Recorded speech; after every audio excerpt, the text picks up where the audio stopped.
Empty hearts and neon lights. They're playing with my mind. Hey guys, hello and welcome to day 23 making videos and having fun. I'm Alexander, and today I want to talk about British radio, and more importantly British Radio 4, where two of my favourite radio shows are broadcast, and I listen to them on the BBC iPlayer app. And the first show is The Unbelievable Truth, chaired by David Mitchell, and I will leave a link to this show in the description. It is absolutely brilliant.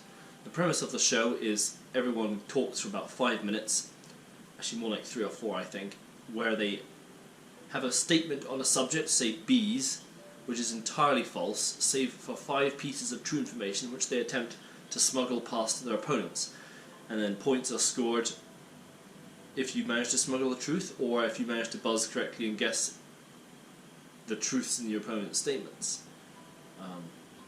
It's a really interesting show. It teaches you a lot just about different little subjects sometimes, and also really good humour. David Mitchell's fantastic as the chair, and the panellists they have are usually British comedians and British famous people.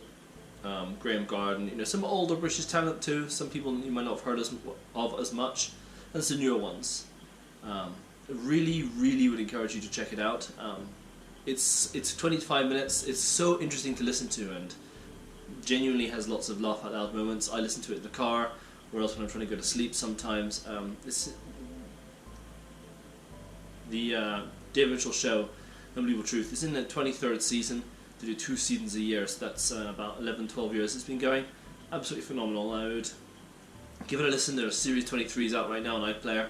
See, episodes 2 through 6 are all out, so you can just listen to those.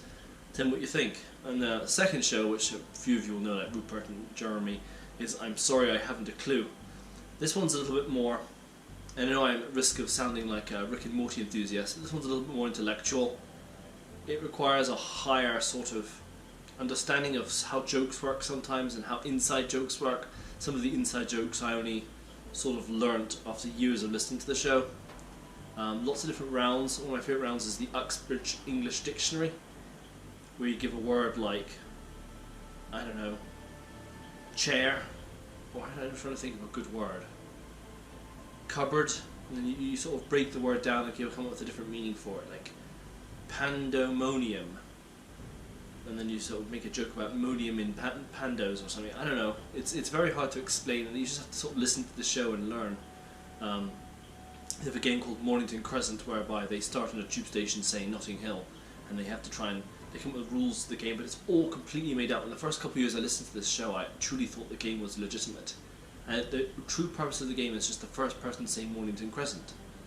And you go around, and they each take turns saying different tube stations, and Jack D, who's the fantastic host, ever since the last guy, Willie something, died, he's the host of Sorry I Haven't a Clue, even in the old days, was a real grouchy fella.